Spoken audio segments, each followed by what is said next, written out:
Hi, everyone. Thank you for coming out. Much appreciated. Big thanks to Karim for having us here. Karim. Thank you. So Alton, I'm just going to give a bit of context to how this whole sort of thing has happened. We met about 18 months ago, and obviously I've been in the region for a long time, and moved back to Australia. And as an extension to what I've been doing throughout my career, I formed a new company. And a big part of the company is to support a lot of legacy artists and for education and music, and that's part of what we do. And I met Alton at an interesting time. Australia was just coming out of the late lockouts, the pandemic, and we met he basically put his own tour together to come to Australia, and we met in Australia. And we crossed paths, and we did a podcast back then, and we got acquainted and started to learn about the Music Institute, and we wanted to build something and be able to get that story out, and share it to the world. Keep going. Yeah, and so here we are, and we are, and I just want to acknowledge as well, big shout out to Karim McNass, of course JJ's, and XP out of Middle East in Saudi as well for seeing what we're doing, and big shout out to the Arab world for embracing this first part of this story. So I'm going to let the man next to me explain and talk about the history of the Music Institute, and I'll start off by tell us where the Music Institute started in 1988, and I would arguably say it's probably one of the best clubs stories that existed that came out of Detroit and a part of dance music history.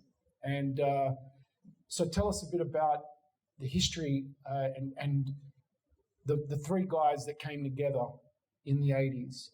And their background, your background, and Shay and George, how you guys came together, and what inspired you to create this club, the Music Institute. Okay, so 1981, I'm in my second year of high school. Before that, before meeting George and going to, I did my first year at a all-male collegiate high school.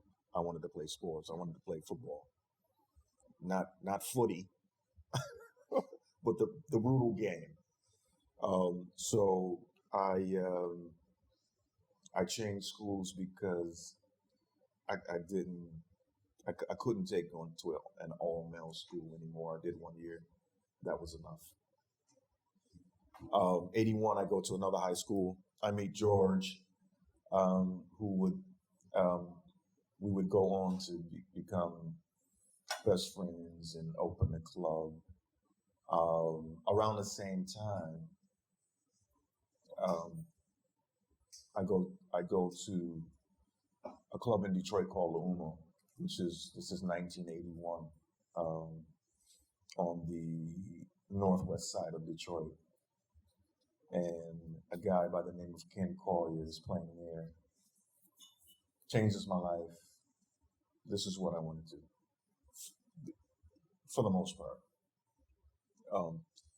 So fast forward to graduation, summer of '84, George and I, we meet Derek, and we just go on a club frenzy. Chicago, New York, Toronto, wherever we could find a good dance party, because that's what we knew. We had no idea at that time that that this would be the precursor to opening a club. Not there yet. So fast forward again, around 80, somewhere between 85 and 86, George goes to New York. I stay in Detroit. George goes to FIT, Fashion Institute of Technology in New York. We were really into fashion actually before we were hanging out because it was a part of the culture, but we were really into fashion. We created a line called Miller and Michael, bought some machines, the story. Let's make a go of it. So we divert from that to this club frenzy with Derek. Again, George goes to New York to pursue his education in regards to fashion. I stay in Detroit. So somewhere between 80, I think around late 85, 86, I meet Shay. Shay moves from Chicago to Lansing, Michigan, which is a big university town. He was introduced by a mutual friend, and Shay was for the most part, he was our gateway. He was our gateway and introduction to a closer, if you will, affiliation with what was going on in Chicago. He knew Frankie Knuckles. So we were able to go to a lot of private loft parties, aside from countless nights at the Music Box with Ron Hardy. So fast forward again, somewhere around 87, we come up with the idea to create a club. Found a space. We had to abandon the first space because there was something wrong with the boiler system. It would have cost too much money to make it happen, right? Mm-hmm. Took a year off, and at that time we had purchased the system already. So we took a year off, did some loft parties downtown Detroit at a dance studio. Found another space within that year, which was an old shoe store. It had three stories, right? 3 floors, and we signed the lease, and we were off and running. We opened in May 1988, and there's a lot of there's still some backstory into some, I'll try to tap on the main things that stick out, but there's countless stories, of what happened between that time. And it was such a short period, from 80, let's say 86 to 88 is when we really got serious. Right. And we knew that something was coming after going to the Paradise Garage, going to, like I said, countless trips of I-94 to Chicago, back and forth. And, we wouldn't sleep. We were constantly, every weekend, we were hitting it, going into the club. We would go into the club 1 in the morning, come out 11, 12 in the afternoon. So yeah, there you have it. Yeah. I think also, obviously, back then Detroit was a different time, and I'd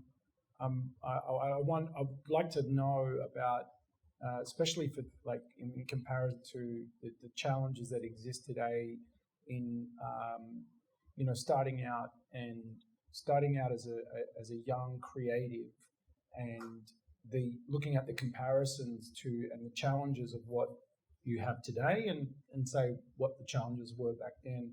How did you navigate back then? Was it challenging to get the club up and running? And what were they? And how did you guys go through all that? The major challenge was and always has been with Detroit is population density. We just Detroit by the mid '80s. I mean, there was nothing there. Early '80s, I should say, because of recession. The car industry had bottomed out. People had left the city in droves, starting from the riots in '67, '68. So we just, at Detroit's peak, it probably, during the '30s, '40s, '50s, because of the car industry, it probably, it was probably maybe 2.5 million people. I mean, and that's still not a lot. So, so again, the biggest challenge was population density. Was it hard to get the club up and running? Not necessarily, because we were the only one. We were the only thing like that going on. Ken Collier at Luumo, Detroit, the club that I went to, my first club that I went to when I was about 15, 16. It was the only, and still is to this day, the Music Institute and Luumo were the only clubs that were true underground clubs, juice bars. We didn't sell alcohol. I think how we navigated it is that we made it a private club. That's right. So we knew that we were dealing with, a lack of people, bodies. So we made it private. The psychological, the psyche of people. You make it private; they want to be there. So we did membership drives. We sold T-shirts. We did those type of things. We did private parties during the week or whenever. No, it wasn't really challenging. Right. We were on an island to ourselves. Detroit was total desolation. Nobody in this. After 5 o'clock in the evening, I mean, it's tumbleweed in the streets. I mean, nothing going on. So we had no competition. We were focused. We knew what we were doing, and we knew what it should be. And it was an ode, if you will, to the places that we had gone to and experienced. So and that was it. We wanted to give something back to Detroit in that aspect. And even during that period, though, while we don't, and that's why we're here and why we're on the road sharing this story, is to explain the impact that this club had on dance music culture, but in Detroit. Yep. And yeah, even in that short-lived period, it went out. Like, a lot of people found out about this club, and a lot of people came from far and near and visited the club. Tell us a bit about that. How did it transpire and get out there without social media? Right. So Juan, Derek, and Kevin had pretty much by 1988 had pretty much cemented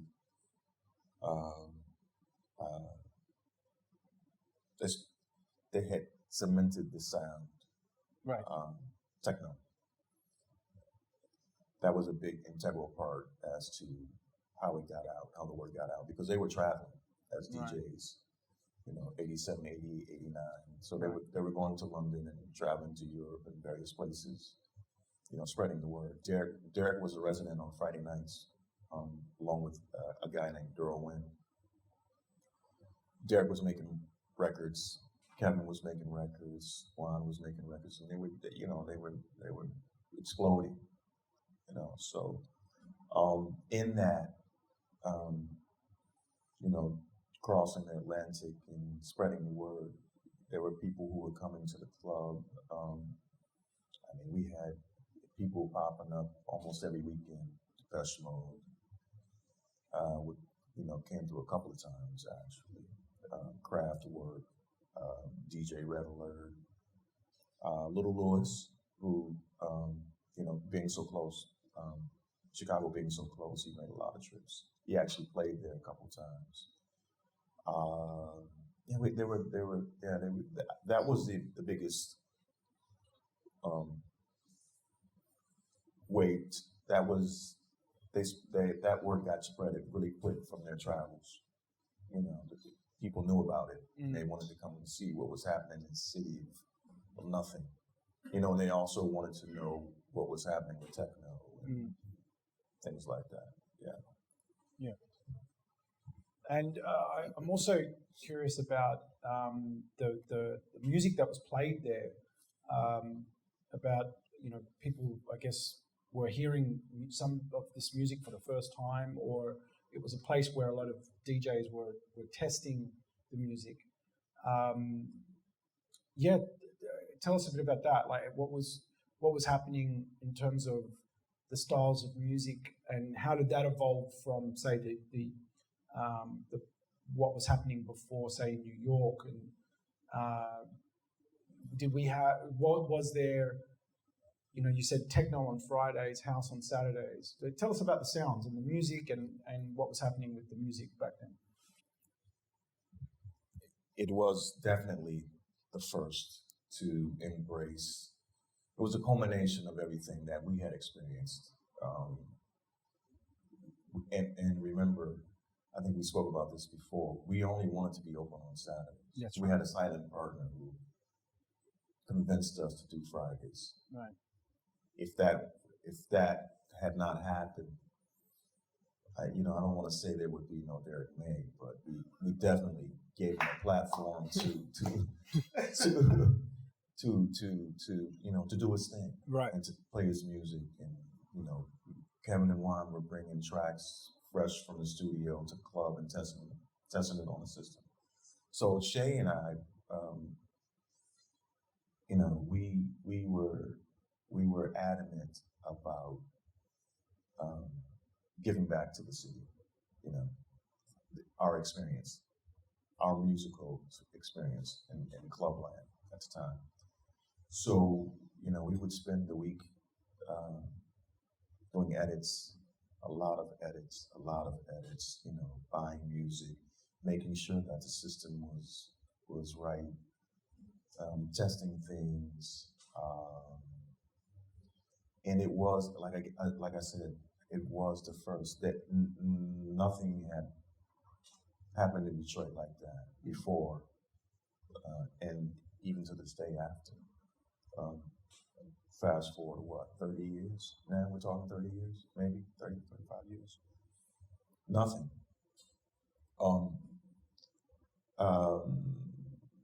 Did you mean radio at that time, towards the late 80s, there were house music artists signed to major labels, and then they started to lose their deals. Little Lewis was signed to Sony, I think, or Epic. CeCe Peniston was on a major label. There were a lot of people. I think Alternate was just starting to make her bones. There were a lot. There were a handful of people that were signed to major. So radio across the country was supporting the music, but all of a sudden, I don't know what happened. It just stopped. So it became more difficult to if you don't know what's going on, and culture always pushes the envelope. Radio and is always going to club culture to find out what was happening, what are the trends, blah blah blah blah. So reverse.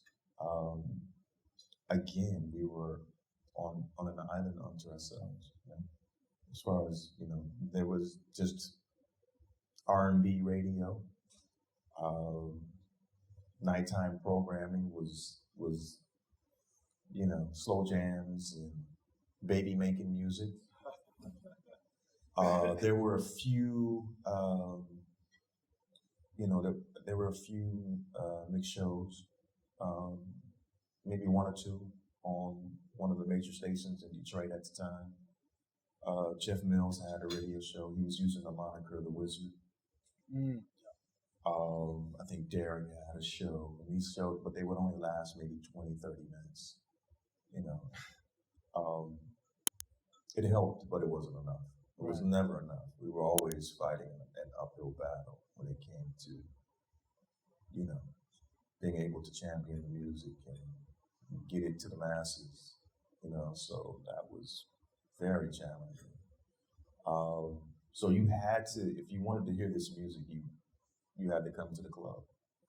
Right. You know, and people came because it was special. It was new. It was nothing like that before.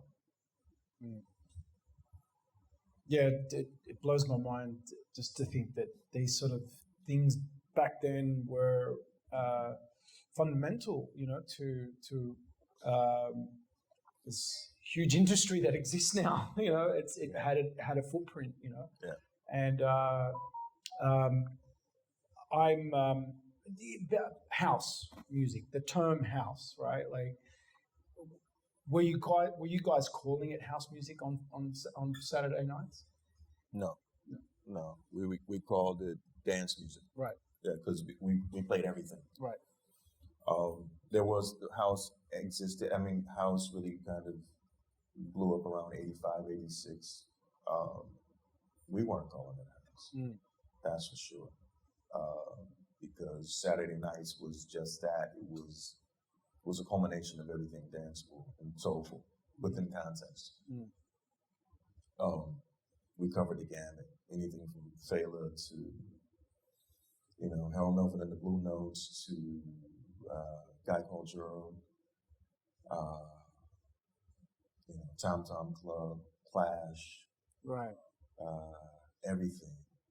You know, all, and we had the sound system to do that. Sound is very, very important. I think a lot of people don't understand how important it is when it comes to playing that type of music. You know, it's got to be presented in the right way. Yeah, so we didn't have, there was no structure, but there was structure. You know, did we play techno? I guess we did. But, you know, if you know, good music is good music. You know, I play techno. Do I call it techno? Probably not. I mean, I call it techno because I have to. Because I then have to go, you know, if I'm going shopping or if I'm asking about a record, what's that? You know, it's kind of techno. You know what I mean? So, yeah, but no structure. Friday nights, you know, was a bit edgier.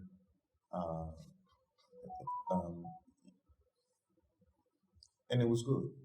It was good. We didn't, you know, it wasn't like we were boycotting Fridays and how could we, because we own the club. We happened to be DJs who own the club.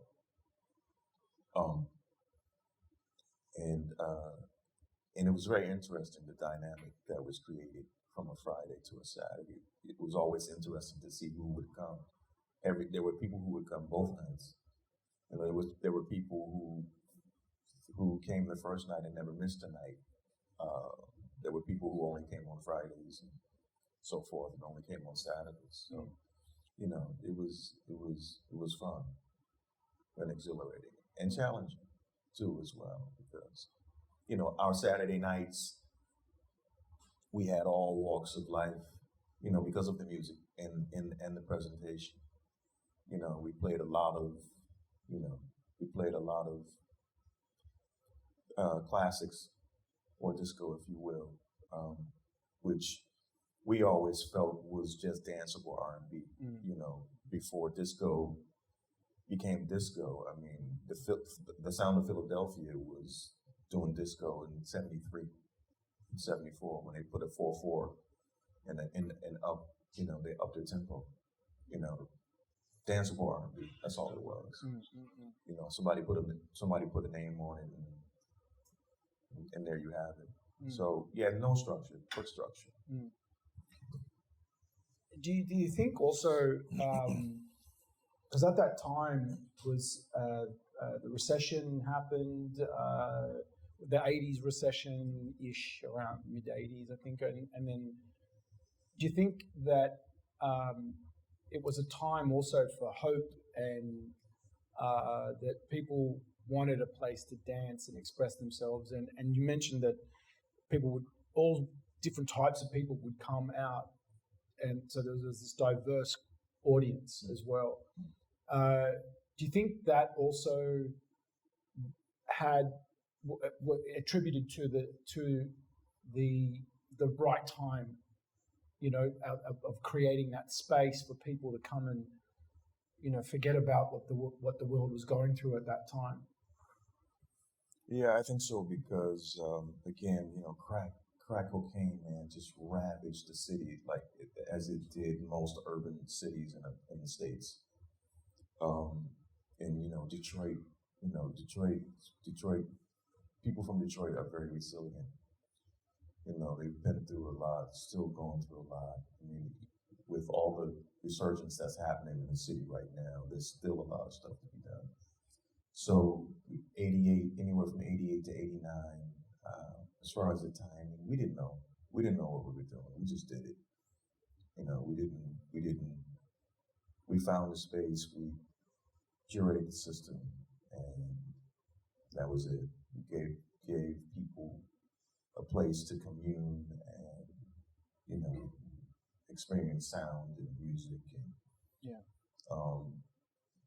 be free and all those things as to what a club should be. Mm. We didn't know. Things happen for a reason. If it could have happened again, no, not like that. Just because it was an era. It was, like you said, at that time, there were things going on in society that obviously were a reflection, or the club was a reflection of the things that were going on. People surviving day to day and having to deal with lack of services and poverty and lack of, the economy is just on its knees. So yeah, it was a place of refuge. It could be called that. But yeah, we didn't think to, be on time for something. We just did it. We knew that we wanted to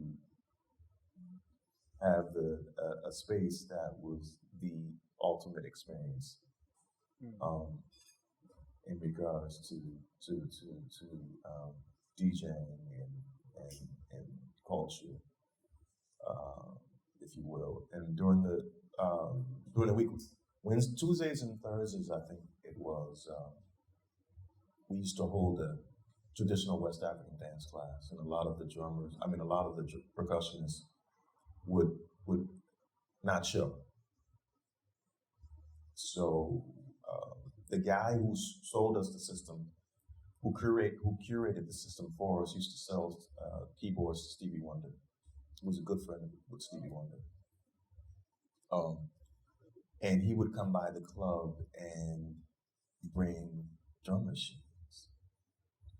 And, hey, you need to learn this. You need to embrace this. You need to, make it work. So percussion, the drummers wouldn't show. So myself and Shay, we would go in order to provide music or drums for the dancers and the instructor. We would program beats with the drum machines over the system. We didn't know. Have these memories that such as that, doing that, and there's so many more. So, but unfortunately, our brother Shay is not here to fill in the gaps because he's got stories. No doubt. Look, we've met up a few times over the last 18 months, and it's always an honor to have these chats with you because I'm tapping in there, I'm hearing about all these stories all the time. So it's that's a new one. And Yeah, so dance music saves lives. It sounds like, Definitely. yeah. And you mentioned before about the impact of the DJs that were making waves around the world, and how they are were part of just as important as the space. People were coming to hear them play because of their what they were doing worldwide, their music, and where people can hear that music. I wonder now, like, because even through my own experience over the last 20, 25 years working with venues, there was always this challenge working with venues because that it's not for respect, whether there is a level of respect for the DJ, right? And there's a level of respect of what the DJ does. How do you think today where how can we do you think that we can try to improve that communication between the venues and the DJs and sort of bringing acknowledgement of how important a DJ's role is, because still even today that challenge still hasn't been quite transpired in some places. Give us more drink tickets. That's a good question. Things are not and will never be what they were. First of all, once you understand that, time marches on, things change, nothing stays the same, right? It would be difficult for me to go into a venue and say, this is my place. This is nobody else should play here. Trust in the fact that I'm going to hold this down, bring people are going to come out every weekend, because it's just not like that anymore. And I think that it's just the way it is because of reasons and factors and what the industry has come to, and the way the art form has gone and has taken its bumps and bruises and blah blah blah blah blah blah. So on that note, I think if you're a DJ and you are of the mindset of that, and that is your goal, and the only way that's going to happen is if you own your own venue, and do your own thing. That's more or less what we set out to do with the Music Institute. We knew how it should be done, and we knew what we wanted to do. DJing has become what it is now, again, because of the time, what's happening in society, social media. Everything is quick. You know what I mean? There's always pros and cons with everything. I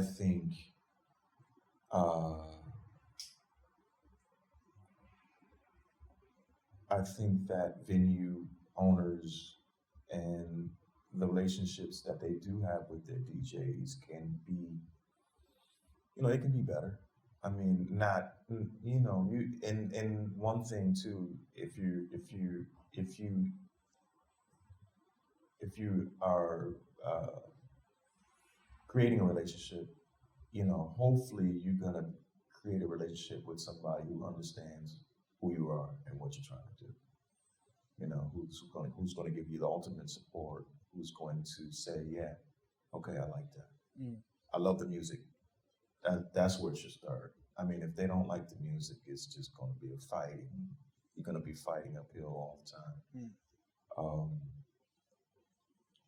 From that aspect. Anything other than that, I really couldn't say, man.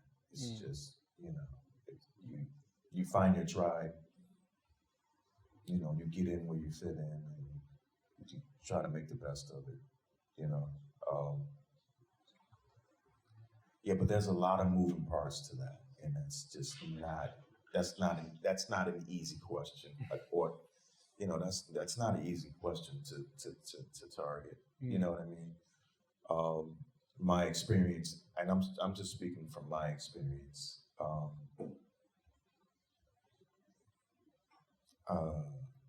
I think the only residency that I ever had was between '05 and '07. I was living in Brussels, and I was playing this after hours for the daughter of Patrick Hernandez, the guy who produced Born to Be Alive. So she was a party animal. So I had no problems. You know what I mean? So I mean it was easy. She liked the music, she understood. I mean, her dad was this famous producer of this mega hit tune that came out in the '70s and became a disco classic. Yeah, I'm recollecting. Yeah, I mean, I've only had maybe one residency in my life, and that was that. And besides museums too. So, my experience is different. I haven't really had to deal with a lot of venue owners in the aspect of being a resident DJ. Yeah.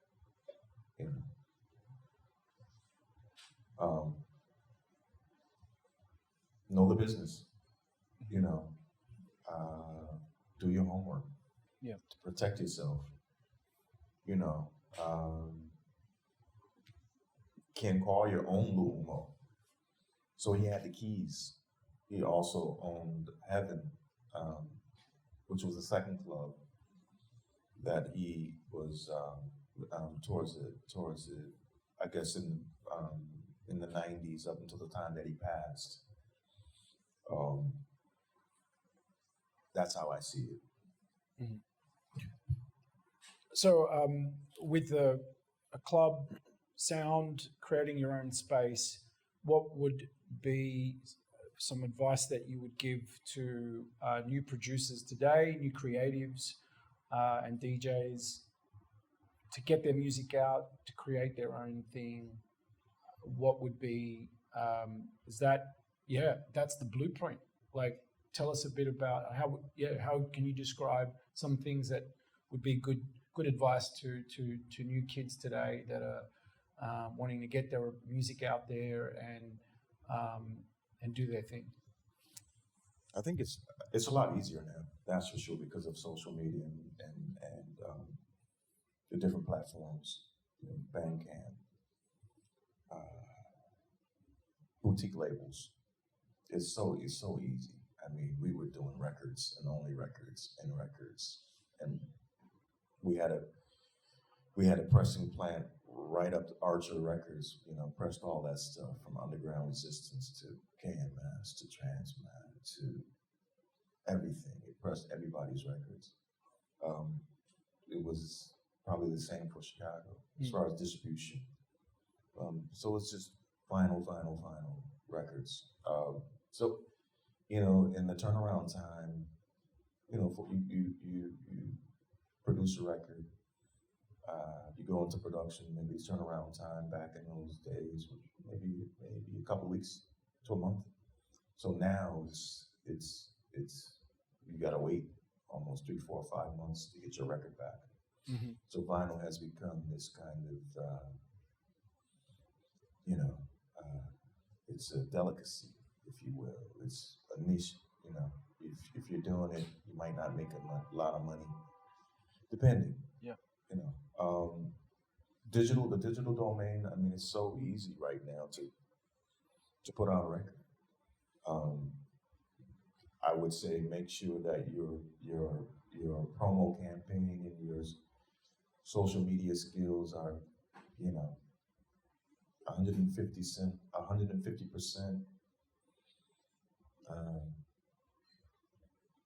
on point, because that's what it's about nowadays, That's a good thing and a bad thing, because again, everything is quick. The turnover is quick. Yeah. Nothing resonates.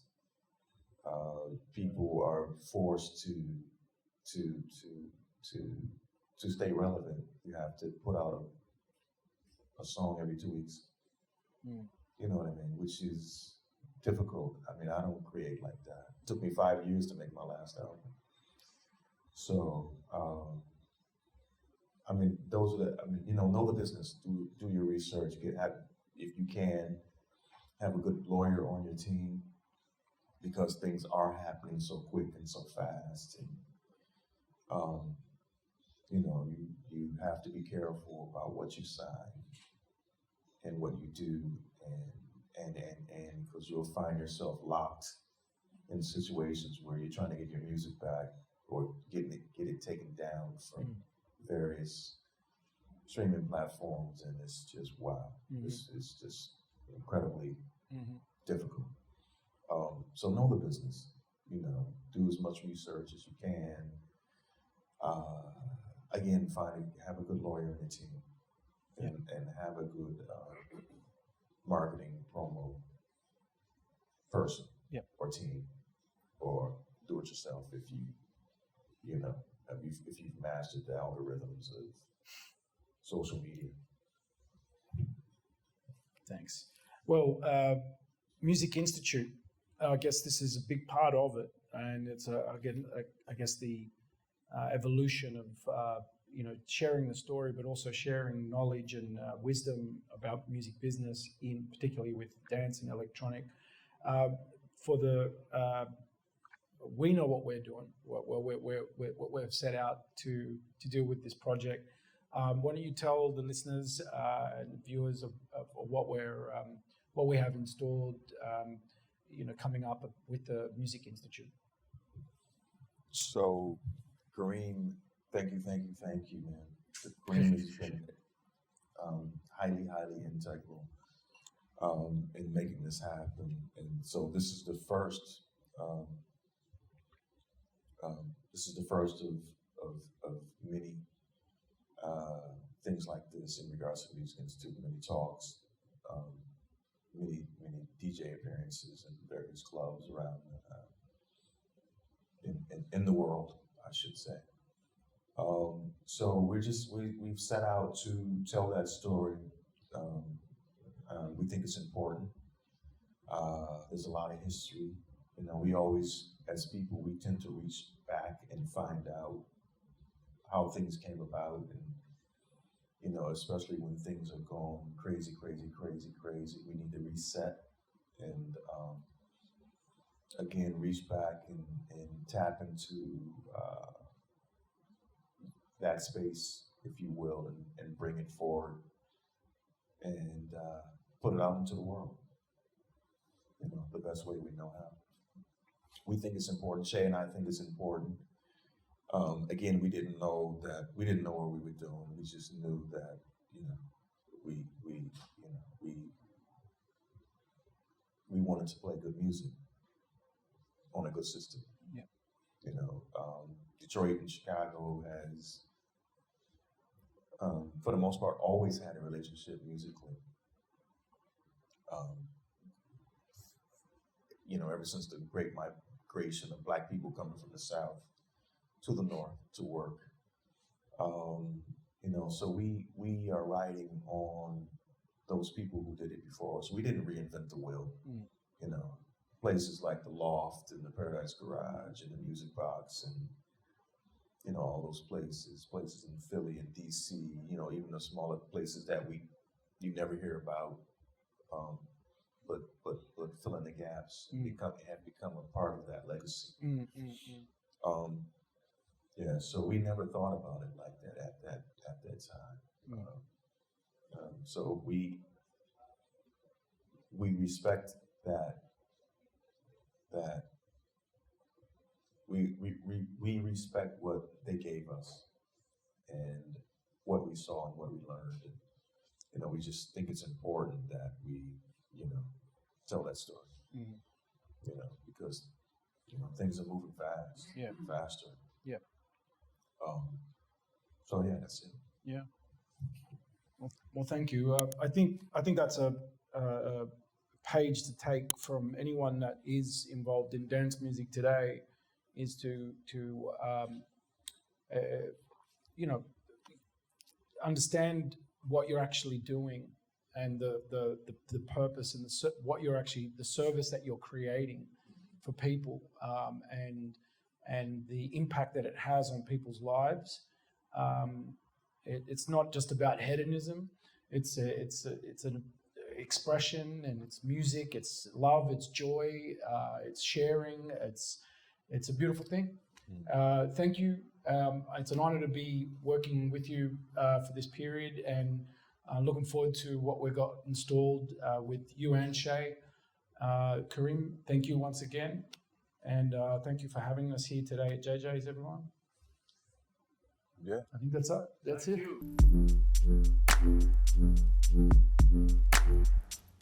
what happened in that moment? It's the same thing that you're talking about now. we created this space where people could thrive and do their thing. It was a family, and specifically with some. I mentioned Kevin, Juan, and Derek, but we also had Carl Craig was hanging out at the club. Only Richie Hawtin was at the club every weekend.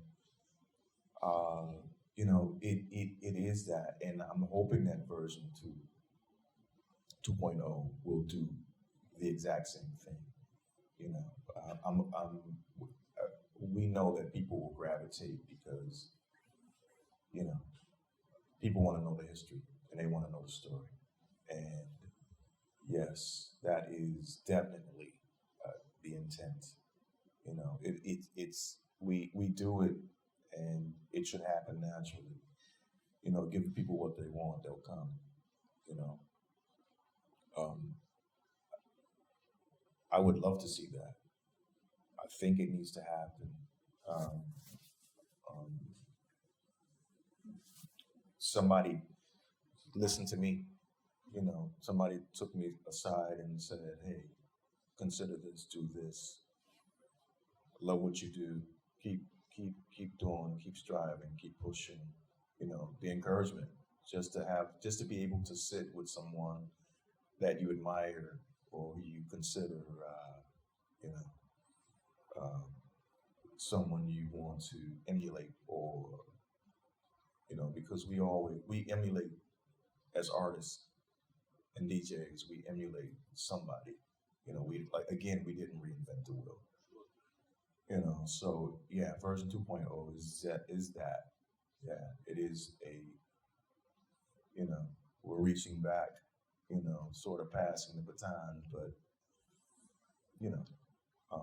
if you will, and allowing people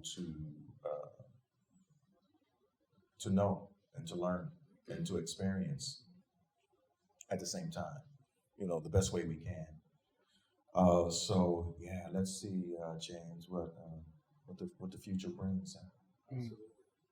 Anybody has? I got a question actually. Alton, you mentioned earlier when you first started the club, Music Institute.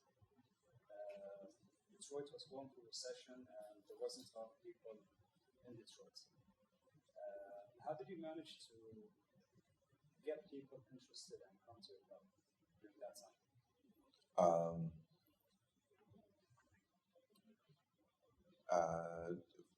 Detroit has this rich history of talent from there's something in the water in regards to the talent that comes out of Detroit from, and it always has been like that, from jazz, blues, everything, rock, gospel, funk, hip hop. And there weren't a lot of places for artists to do what they do, to create, to incubate, to be amongst their peers and to share ideas. And the Music Institute was that space. It wasn't always just about music. I mean, I know a lot of people that went to the club that have done great things in the world. in the arts, film, fashion. Uh, so I think it was, it was that gathering point. We, as far as the medium, the platform, I mean, it was just flyers and word of mouth. Flyers and word of mouth. That's it. You got a flyer. The membership. The membership drive. If you heard about it, if you knew about it, and then the thing that got us over again was it was the only place like that. So small, big city. The word spread really fast. It was the only place to go. Um, so it helped a lot in the fact that it was a small, big city. The underground community in Detroit, it needed a place. It was good timing, as James mentioned. It was good timing because, again, there was nothing in the city, no place to go, no place to gather and, talk about the arts or create. So we word of mouth, man, is really is probably still the best medium.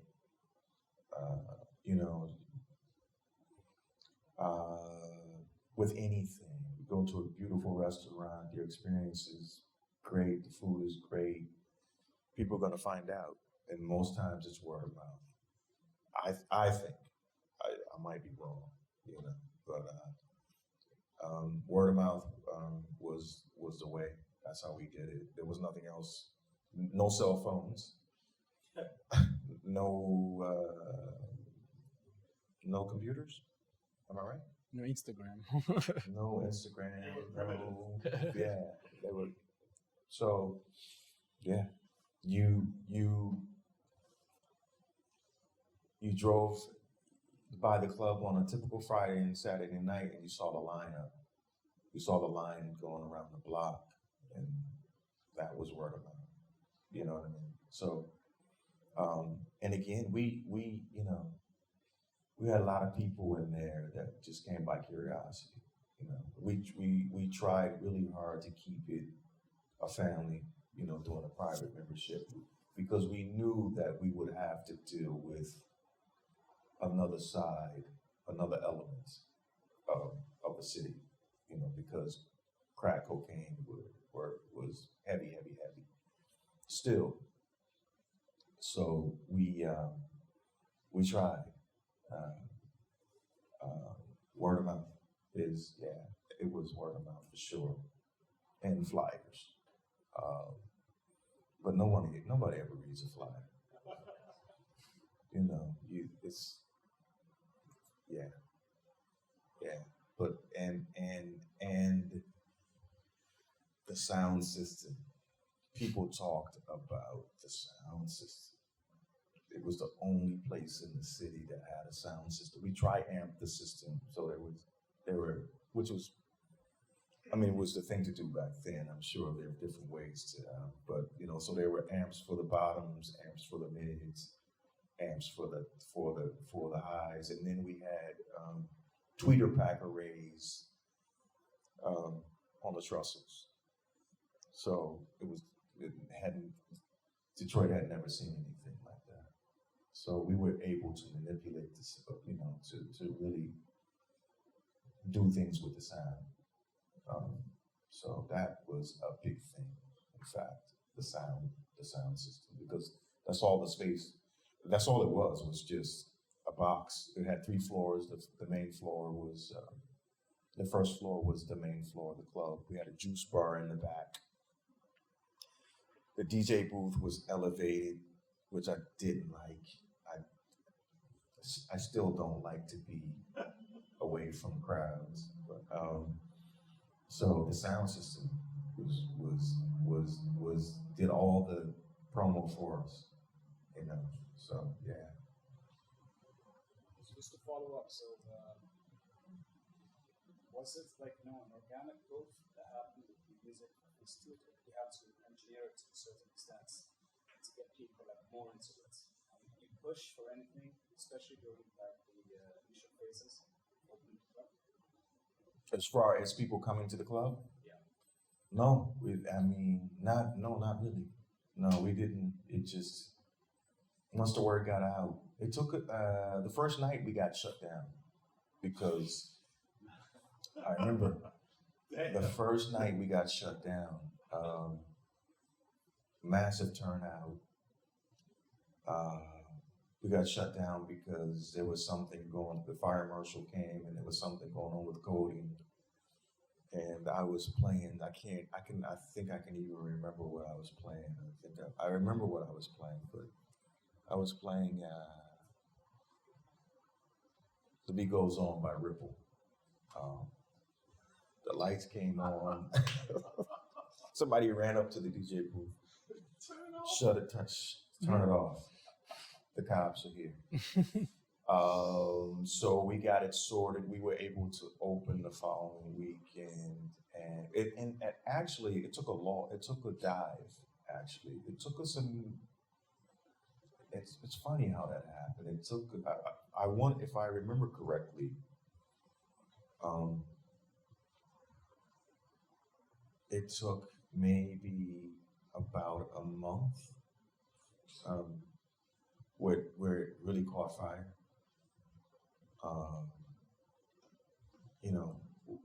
We weren't nervous or worried about it. It's just, people were coming, but it really caught fire. It took about a month. We opened May, so going into the summer helped us because in Detroit it gets very cold. So that helped us. People want to hang out in the summer. The hours were conducive for any young person who wants to dance the night away in the club. The average age was anywhere from, I was 22 when we opened the club, so anywhere from 20, 21, 22 to maybe 30, 35. So yeah. The sound system, really important. That was the biggest. Like I said, it was a room with a system blessed by the gods. Yeah. Do you have to do any treatments? Any what? Treatment. Acoustic treatments? No, we didn't know about that. Yeah. Nah, it was easy because it was a box, so it was easy to quad the sound. We had systems in the back and in the front. Just each corner had a system and trussels, so it was easy. It wasn't, and it was wooden. We had a wooden dance floor, which really helps. Definitely. So, yeah, we didn't have to. No. We set up one. The loft parties that we used to do, which was the precursor, taught us a lot about what needed to happen. So we did a lot of weekend there, and again, that floor was wooden because it was a dance studio in Harmony Park, which was down in the area downtown Detroit. So yeah, but we set up and let it go.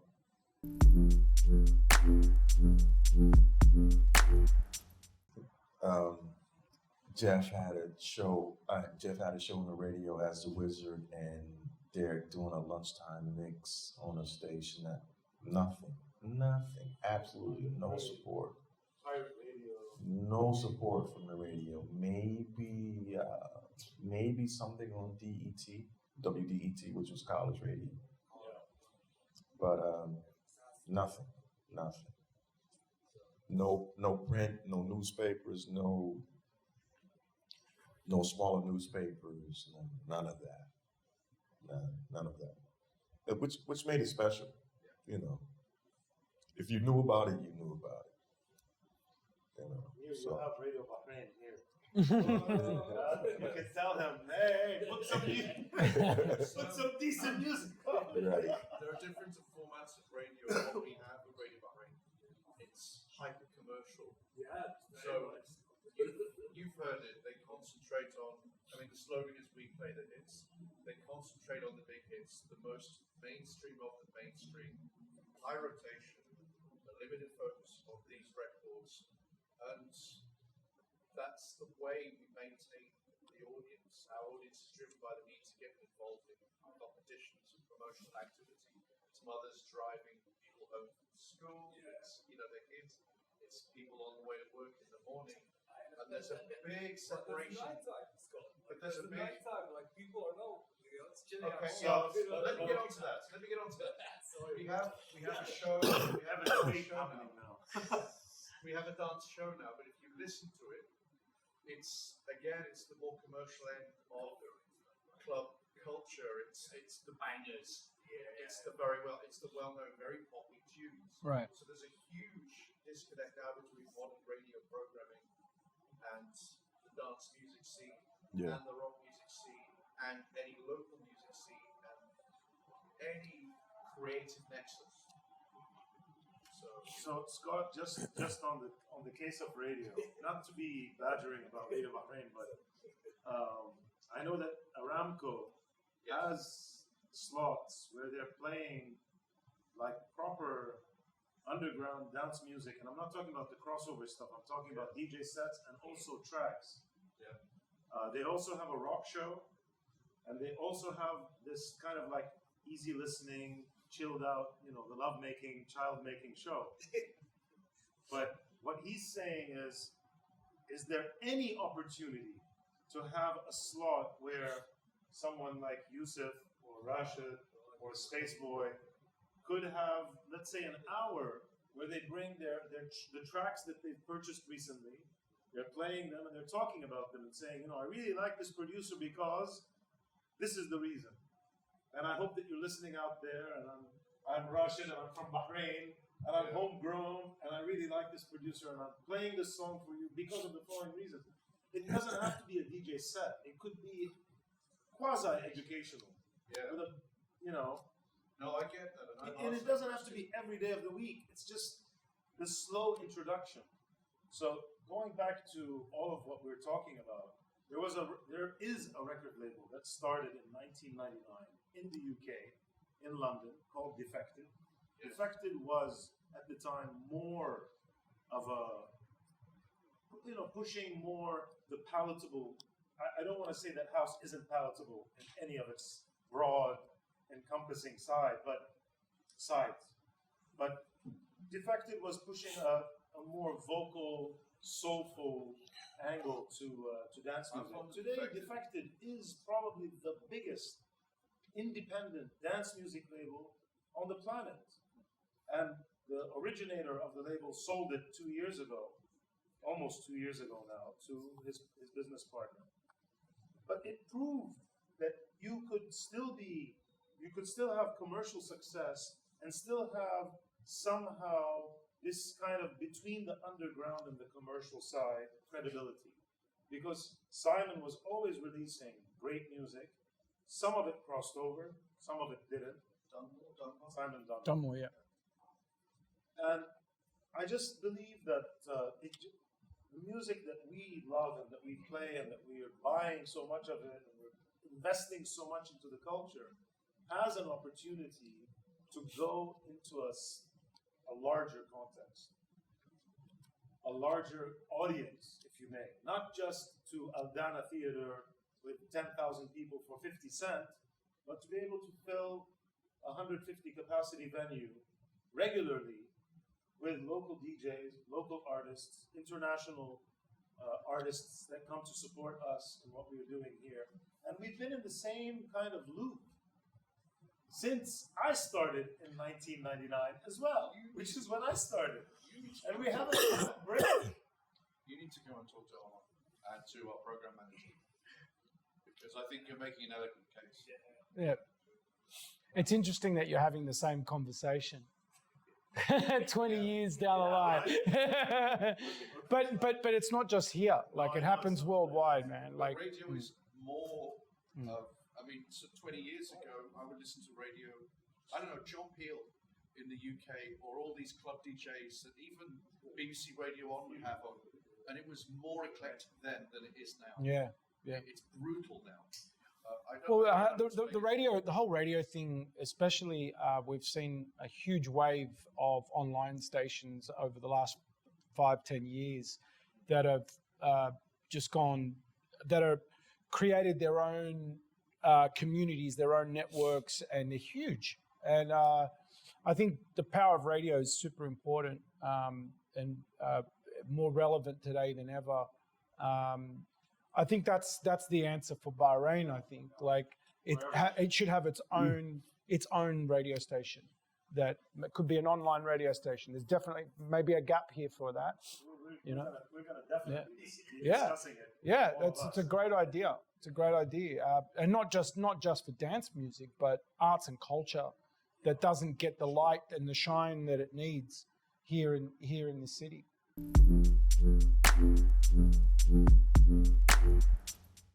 As you speak, I'm sitting here thinking about artists, and it just makes me think about the things that I've played and still do play.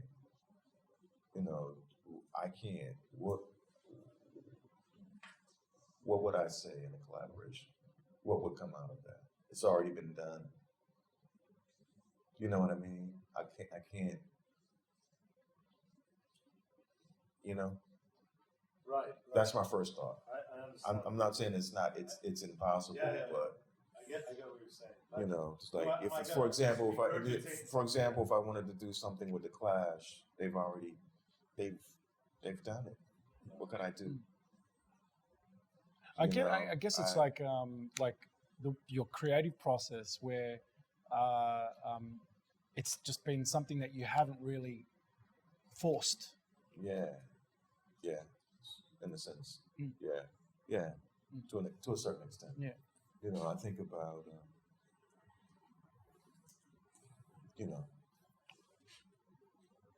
yeah. And when you pose that question, I think about the people that have become such that have left such an indelible mark on why I do what I as far as sound and music. Right. I don't think about my peers. You know, I don't think about a Sunlade or Little Lewis or Vega or, you know what I mean? I think about those guys way back. Way back, yes. Yeah. And I go, nah. You know, playing it, I guess, is enough for me. You know what I mean? Right. Maybe Fela Kuti, because it's maybe a bit closer to what I do. You know, in that arena. You know, that's the one. Yeah, Kuti. Not Femi. Not Femi, yeah. His son.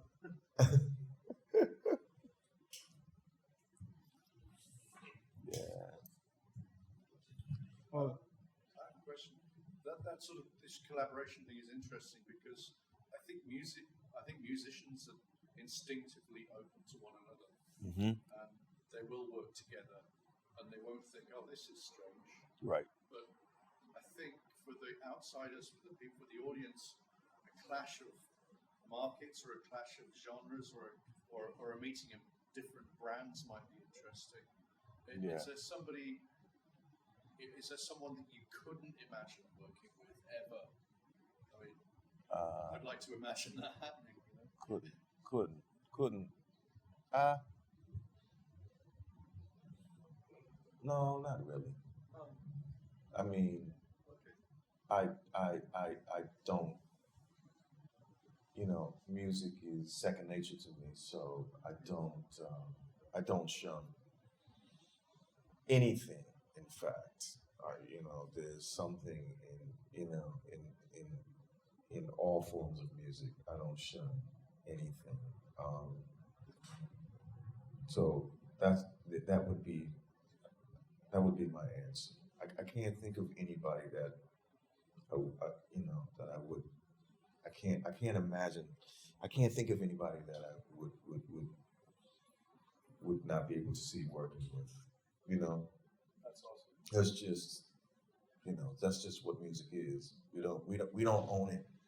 It just comes and it goes and it comes again and it goes, and there's certain things that I tend to listen to more than others, but I listen to everything, everything, everything, everything, everything. It's funny. I mean, I lived in. I spent a lot of time in Amsterdam, and I would always go to. There was a night. I think it was Mondays or Tuesdays at the Paradiso. Maybe not the Paradiso. Maybe one of those famous clubs. I get them confused. And I would be there for their drum and bass night. People would run into me. What are you doing here? What do you mean? I like it. Exactly, right? Yeah, I loved it. I loved it. I loved it.